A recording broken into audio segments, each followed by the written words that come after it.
Le Premier ministre a exprimé que l'humanité ne peut se définir par une seule identité.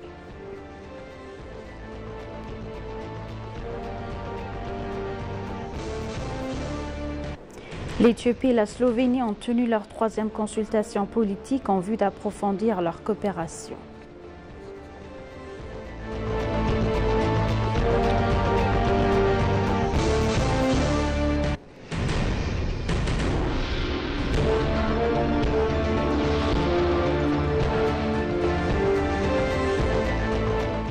Bienvenue chers téléspectateurs, c'est Aline Tebaro avec le journal du 5 juin 2025. Le Premier ministre Abiy Ahmed a été le premier à aborder la question de l'identité de son interview spéciale avec ETV. Le Premier ministre a déclaré que l'humanité ne peut se définir par une seule identité. Notant qu'il est difficile d'aborder d'autres questions sans aborder l'essence de l'Éthiopie, il a indiqué qu'un récit unifacteur est nécessaire pour faire des Éthiopiens une seule famille afin que leur identité diverse ne devienne pas une cause de division. Nous pouvons atteindre tous nos objectifs dans le cadre de l'identité plus large de l'éthiopianisme et l'éthiopianisme est un récit collectif, a déclaré le Premier ministre Abiy. Il a également expliqué que pour franchir les prochaines étapes de l'identité éthiopienne collective, il est nécessaire d'agir de manière durable et de donner la priorité aux intérêts nationaux. Rappelant sa recette visite à la cathédrale Notre-Dame de Paris, il a souligné qu'il avait fallu 200 ans pour achever l'église. Cela montre que la construction de cette église est un intérêt français commun et non l'intérêt d'individus ou d'entreprises. Selon le Premier ministre, l'intérêt national transcende les désirs personnels et se perpétue de génération en génération. L'éthiopianisme est également nourri par cette idée, a-t-il souligné.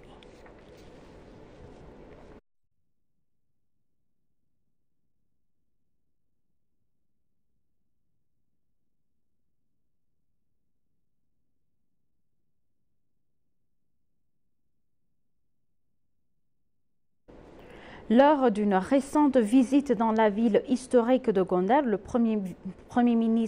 vice-premier ministre Tamasgen Turuna a souligné les progrès significatifs réalisés dans la transformation urbaine, industrielle et patrimoine de la cité impériale. La première phase du projet de développement du corridor mené par le gouvernement fédéral a vu l'achèvement de la tour Facile et du quartier emblématique de la Piazza. La deuxième phase en cours comprend notamment l'aménagement de la route reliant la Piazza à l'université. Selon Tamasgen Turuna, les travaux avancent de manière prometteuse. Parallèlement, la municipalité de Gondar mène ses propres initiatives de rénovation de bâtiments résidentiels et commerciaux, tout en respectant les normes en vigueur. Des efforts sont également entrepris pour promouvoir un développement écologique et assainir l'environnement urbain. Le vice-premier ministre a donné des instructions claires à l'administration municipale pour accélérer les projets prioritaires. Gondar est l'un des endroits où un travail efficace a été accompli. Nous devons puiser dans notre histoire pour construire l'avenir, a-t-il affirmé. Les églises de l'empereur Fasilides, véritables joyaux de l'histoire éthiopienne, sont actuellement en cours de rénovation par des experts, redonnant à la ville son éclat d'autrefois. Nos efforts en matière de conservation du patrimoine et d'aménagement urbain sont une fierté nationale et un héritage pour les générations futures, a conclu Tamasgen Turuna.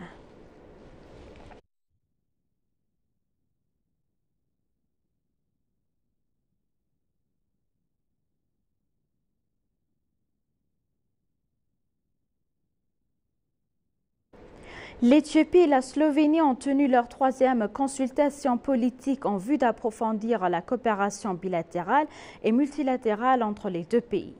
Dans son discours d'ouverture, le ministre d'État des Affaires étrangères Adara Abarra a souligné le vaste potentiel de coopération entre l'Éthiopie et la Slovénie, soulignant que ce dialogue offre une excellente occasion de renforcer la compréhension mutuelle, d'identifier de nouveaux domaines de collaboration et de formuler des stratégies pour stimuler les échanges et les investissements bilatéraux.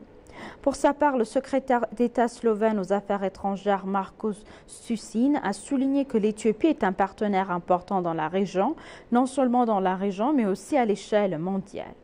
La récente ouverture d'une ambassade de Slovénie à Addis Abeba est une décision logique et judicieuse visant à renforcer les relations diplomatiques non seulement avec l'Éthiopie, mais aussi avec d'autres pays africains, a souligné Marco. Le secrétaire d'État aux Affaires étrangères a révélé que la prochaine visite de la présidente Natasa Pirk-Musar en Éthiopie constitue un engagement important en faveur du renforcement de la coopération bilatérale dans divers secteurs, notamment l'investissement et le commerce. La présidente slovène Natasa Pirk-Musar devrait arriver à Addis Abeba ce soir pour une visite officielle en Éthiopie.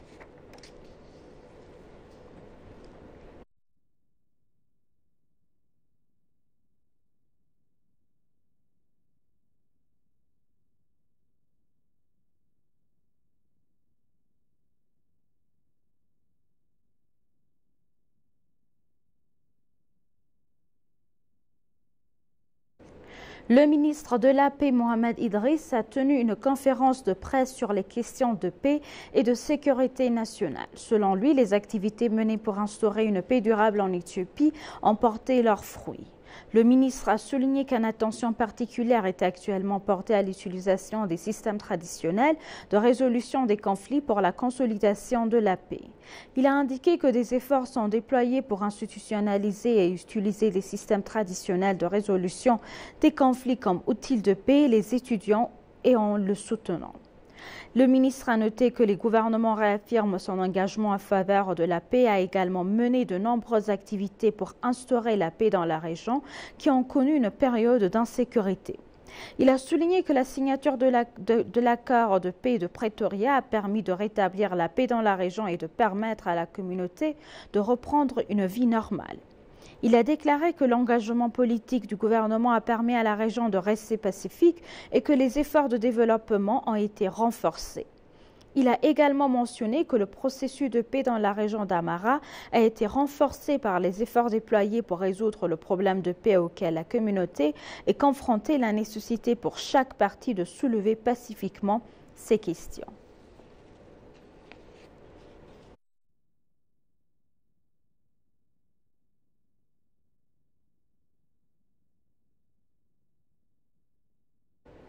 Le président de la Commission de l'Union africaine, Mahamoud Ali Youssouf, a chaleureusement félicité la République démocratique du Congo et la République du Libéria pour leur élection comme membres non permanents du Conseil de sécurité des Nations unies pour le mandat 2026-2027, rejoignant ainsi la Somalie pour représenter le groupe africain durant cette période charnière. Le président a salué les processus démocratiques qui ont conduit à l'élection de ces deux États membres, soulignant la confiance de la communauté internationale dans leur capacité à contribuer significativement au maintien de la paix et de la sécurité mondiale. Il a souligné que leur élection intervient à un moment où la voix et le leadership de l'Afrique sont plus essentiels que jamais pour élaborer des réponses efficaces aux défis complexes de la paix et de la sécurité internationale. Le président a exprimé la confiance de la Commission dans leur leadership intégré et coordonné pour défendre les intérêts africains, promouvoir le multilatéralisme et veiller à ce que les priorités de l'Afrique soient entendues et respectées au plus haut niveau de la prise de décision mondiale. Il a également exprimé sa sincère gratitude aux membres sortants de A3 pour le dévouement, leur engagement indéfectible et leur plaidoyer efficace durant leur mandat. La Commission réitère son plein soutien aux nouveaux membres du A3 et a réaffirmé son engagement à travailler en étroite collaboration avec eux pour renforcer le rôle de l'Afrique dans la gouvernance mondiale conformément aux principes de solidarité panafricaine et aux aspirations de l'agenda 2063.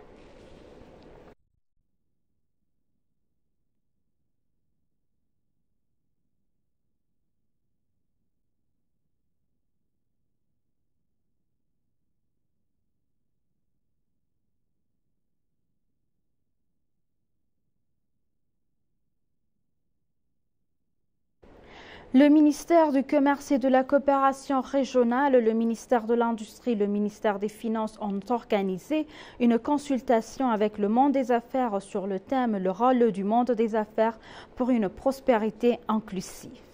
Le ministre de l'Industrie, Malako Alabal, a déclaré lors de la réunion « Les investisseurs jouent un rôle important dans le développement de l'État éthiopien ». Il a noté que les réformes nationales menées en Éthiopie en cours des 7 dernières années ont produit des résultats tangibles dans les domaines économiques, politiques et sociaux.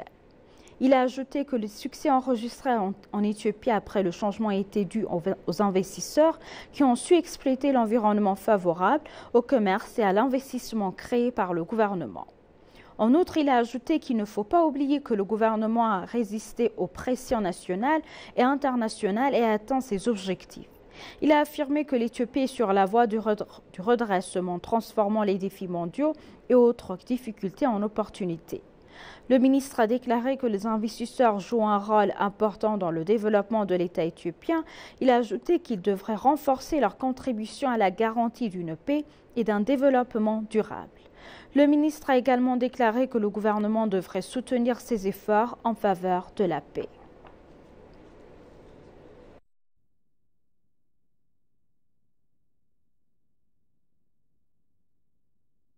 Dans un entretien exclusif accordé à l'ENA, directeur commercial de la Chambre du commerce de l'industrie et d'agriculture pour la Belgique, le Luxembourg, l'Afrique, les Caraïbes et le Pacifique, Thomas Debel a déclaré « Je pense que nous avons franchi une étape importante dans les relations entre l'Éthiopie, la Belgique et le Luxembourg ».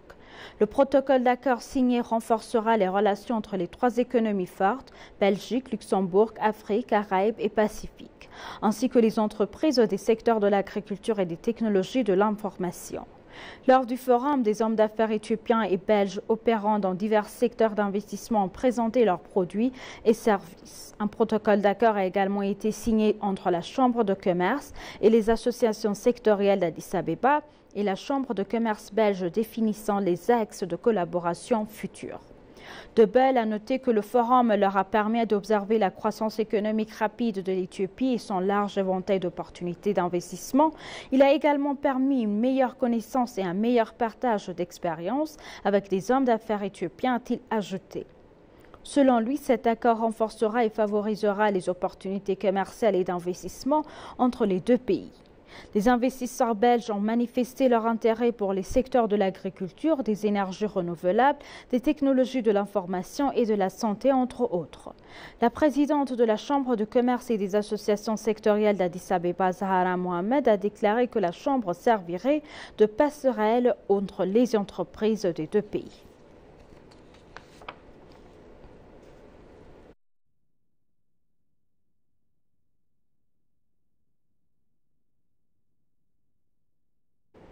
Et pour conclure le journal, dans un entretien exclusif accordé à l'ENA, Eric Monchou-Intang, directeur général par intérim du groupe relationnel clientèle d'Afreximbank, a salué les vastes réformes mises en œuvre par l'Éthiopie dans divers domaines. Il a souligné que le secteur agricole dans son ensemble, le secteur des transports, la production locale, la logistique et tous les autres secteurs sont tirés par le secteur financier. Selon le directeur général par intérim du groupe d'Éthiopie et un membre fondateur d'Afreximbank, une institution financière multilatérale panafricaine et un soutien clé des initiatives de la banque. Depuis 2021, nous avons alloué environ 2 milliards de dollars américains à l'Éthiopie sur une base renouvelable, a-t-il noté. Compte tenu du PIB de la population et de la taille de l'économie ainsi que des réformes en cours, ce soutien renouvelable de 2 milliards de dollars américains n'est pas suffisant, a-t-il révélé. La banque s'est également déclarée prête à financer des projets commerciaux et des projets favorisant le commerce, tels que les chemins de fer, les aéroports, les parcs industriels, l'industrie manufacturière locale et les exportations à valeur ajoutée, comme le café, entre autres. Le PIB de l'Éthiopie devrait poursuivre sa trajectoire ascendante, reflétant la position de l'Éthiopie comme l'une des économies à la croissance la plus rapide d'Afrique, a-t-il ajouté.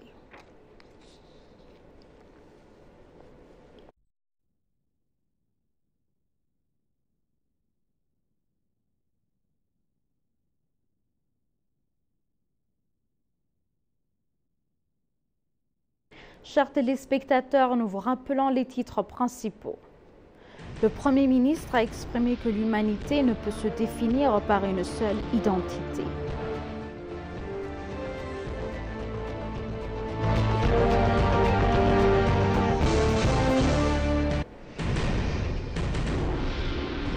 L'Éthiopie et la Slovénie ont tenu leur troisième consultation politique en vue d'approfondir leur coopération. Merci chers téléspectateurs, c'est la fin du journal. C'était Aline Taibaro avec le journal. Restez avec nous avec le reste des programmes. Bonne journée.